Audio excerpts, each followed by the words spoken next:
Guys, welcome to another VC Wisdom podcast slash AI Wisdom podcast. We have Michael Bauner with us.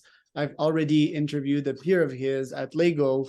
So this is going to be a cool interview. We're going to talk about AI, going to talk about VC, disruptive technologies, and so forth. Michael, welcome to the pod. Can you introduce yourself and tell us a bit more about what you do nowadays? Yeah, hello, Charles. Thanks for having me today. Short introduction. Yeah, you're right. I'm a co-founder of Laigo, and the reason is why I invest in disruptive technologies. And yeah, I do this since the role of investor since about 3 years. After I had an exit on a DLB company, which was a good exit, and I couldn't rest. I needed something new, and this is where the story started. Yeah. Yeah. I'm reading here on your LinkedIn that you're a competitive rower. Tell us about like how rowing influenced your mindset as a businessman and an investor. Interesting question. Rowing is 40 years, 4 decades now, a partner of me, or I'm in rowing, competitive. And I never had a year where I did not compete in rowing. So I made it everything, like German championships. I went to some international regattas. And fun fact, one of the founders of Laigo is also a rower I met earlier in my life in rowing, and then became over time colleagues in the company, and we are friends. And yeah, and when I reached out to him, I would say, hey, we have here something disruptive to do. Would you like to team up with us? And he said, yeah. And now he's the co-founder and the system architect of all this, what we have built. So I saw a video the other day. It was like a rowing team rowing in the same sense. And then there was the rowing war, which is like a boat and two people rowing at the same time, trying to out-row one another. And the analogy here was that if you're like in sync with your whole team, you're all rowing on the same side, right? VS a lot of teams or investors, they're kind of rowing in counter directions. So what's a teamwork lesson can you draw from rowing to building a startup business? Yeah, the major learning in sport, especially in team sport, is you have to do constantly work out. You have to, there's a lot of workout that nobody sees from the outside, and you have to do this preparing well. And then this is you relate to your teammates. So when it comes to the point, when it's a game or it's a regatta or whatever it is, you have to relate to the other guys having the same passion, the same thing. They want the same like you do. And you can see this in startups also. If this is not aligned, yeah, everybody works somewhere or on somewhat, but it's not making a good move. So it has to be in sync, like you said, and it has to be passion for everybody. And this is what I learned. And you need to contribute, and you get the results because everybody is contributing. Tell us a bit about that exit, because you worked hard for a decade plus in many of these companies, and you finally had a reward. So what was your psychology back then? Were you like, oh, I don't have a job anymore, I'm bored, or were you happy? How did that change your life? The exit was super. It was a DLP company. We were the only one in Europe in the Gartner Magic Quadrant. So it went super good. And financial investor came in. And I'm a little technology driven. And I had a little fear that this is the time for me now to say goodbye. And I did. And then I was still hungry until a certain point where I realized, hey, this AI thing is exactly what I'm researching for. So, and the story is then I I tried to find Yvonne, Holger, and Matthias, the other co-founders, and talk to them and say, hey, let's team up and do something really special. And I had some money to invest, and I said, okay, I will do this. And also I have, I'm now 30 years in IT. So I have built in the last companies, I was responsible for building up the sales. So this and the strategy to do this. And this is the reason why we have Laigo. And the other reason is in times of Laigo, it's like 10, 15 years ago, I read a book from Clay Christensen, The Innovator's Dilemma. I think it was on the list of Bill Gates' Yes. top 10 books we have to read or something like that. And that time I understood disruption a little different. And after the exit, I took my my time and spent it here to learn more about how this is working and how you can utilize this. And I found out this guy has written more than one book. And so I was studying this kind of how disruption is working and how you can bring it into a startup. How do you realize that? And I realized the thing is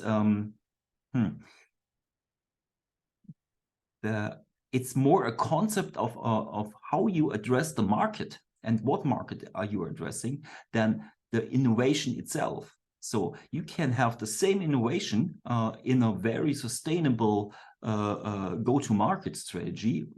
Use most of the old-fashioned companies or bigger companies especially do this. But you can be disruptive if you do something different. And this is what I think is the way for us, especially in Laigo, to do this. And I'm now searching for other companies.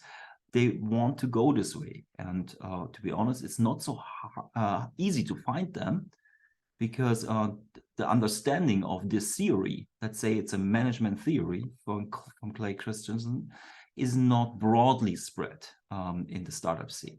It's, yeah. Right. And how do you spend your time nowadays? Is it mostly investing?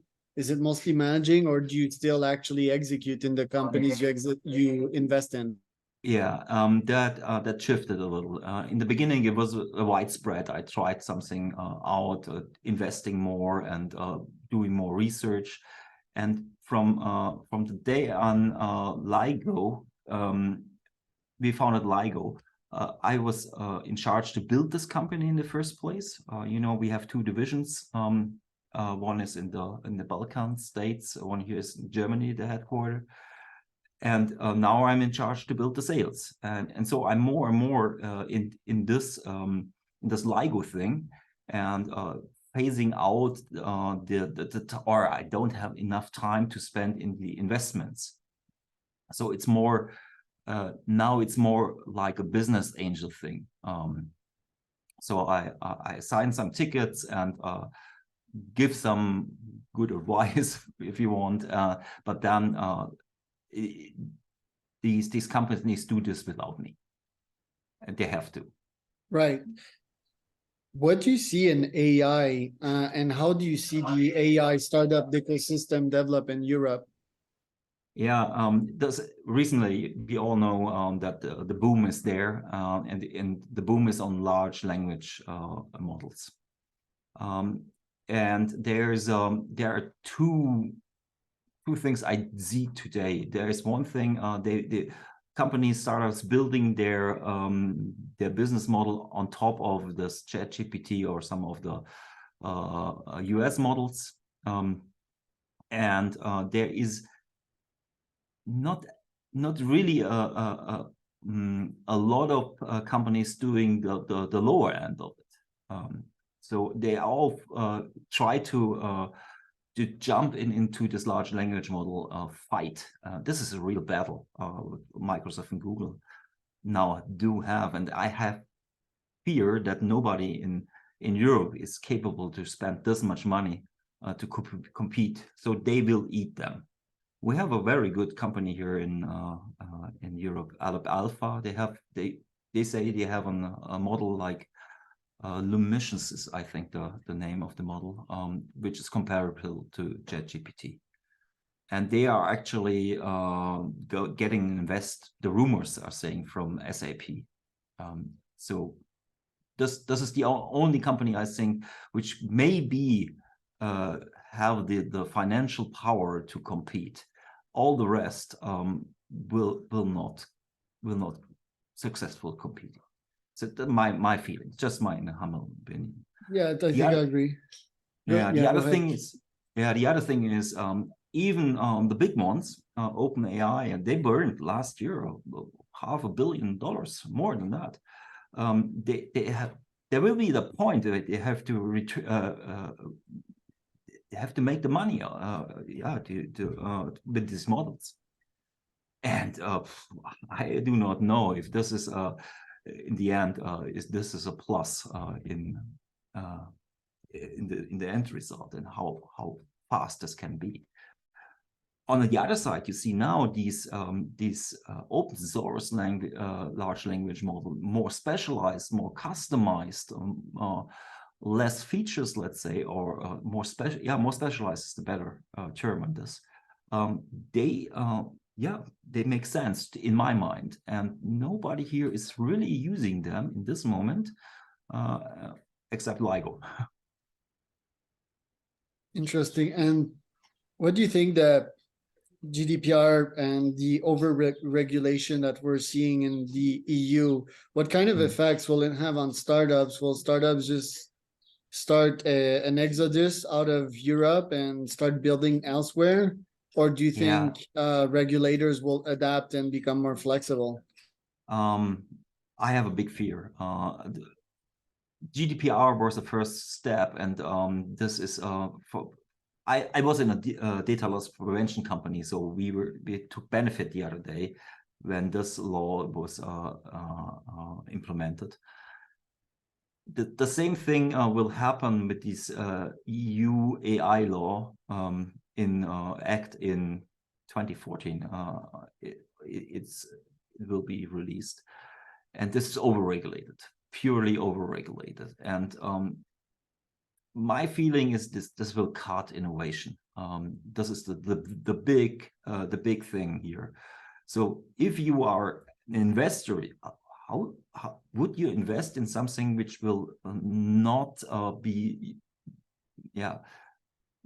run in 24 because 2014 because it's not legal anymore in some cases? I would not. So you spend your capital somewhere else. And this is what I see in this moment, that everybody is trying hard to get now some investors in, but in the long run or in 2 years' time, they will not make the money, will not earn the money back. And then we have these regulations, and I don't see this. Even if you use a model from Google, that will be a problem. Because Google will never disclose how they trained it, and this is and you have to do this. You have to state how this was trained. And if the law comes in what I have seen, it's will killing innovation in Europe. How will you react to that as an investor? Okay, this is one long discussion. We have to say, at Laigo, for example, we said, okay, from the first day on, we want to have something we can run when the law is there, and we can in this moment. So we built that, but that eats money.